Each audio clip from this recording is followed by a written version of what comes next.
ఇటీవలే తెలంగాణ రాష్ట్రంలో టాలీవుడ్ పరిస్థితుల గురించి మనం ప్రత్యేకంగా చెప్పనక్కర్లేదు. ముఖ్యంగా అల్లు అర్జున్ అరెస్ట్ వ్యవహారం నుంచి టాలీవుడ్ ఇండస్ట్రీలో ఆయన సంచలనం సృష్టించిన విషయం తెలిసిందే. ముఖ్యంగా రేవంత్ రెడ్డి సచివాలయంలో మరియు ఆయన రాష్ట్ర అసెంబ్లీలో కూడా సంచలన వ్యాఖ్యలు చేసిన విషయం తెలిసిందే.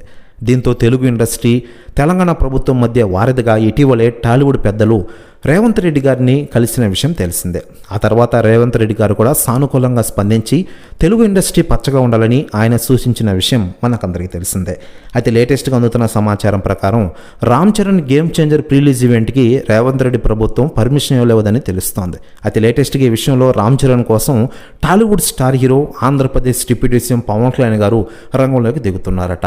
తెలంగాణ సీఎం రేవంత్ రెడ్డి గారితో నేరుగా ఫోన్లో మాట్లాడి పై విషయాలపై మాట్లాడినారట పవన్ కళ్యాణ్ గారు. ప్రెస్ న్యూస్ కూడా తెగ వైరల్ అవుతుండగా రేవంత్ రెడ్డి గారి ఇది బిగ్ షాక్ అని తెలుస్తోంది. ప్రెస్ న్యూస్ కూడా తెగ వైరల్ అవుతోంది తెలుగు ఇండస్ట్రీలో. మరోవైపు mega power star Ram Charan నటిస్తున్న ఈ గేమ్ చేంజర్ సినిమా సంక్రాంతికి రిలీజ్ కాబోతున్న విషయం మనకందరికీ తెలిసిందే. ఈ సినిమా కోసం టాలీవుడ్ సెలబ్రిటీలు కూడా ఎదురు చూస్తూ ఉన్నారట. సగటు సినీ ప్రేక్షకులు కూడా ఈ సినిమా కోసం తెగ వెయిట్ చేస్తున్న విషయం మనకందరికీ తెలిసిందే. మ్యావరిక్ దర్శకుడు శంకర్ ఈ సినిమాను నిర్మిస్తున్న విషయం తెలిసిందే. నిర్మాతగా దిల్ రాజు నిర్మిస్తున్నారు.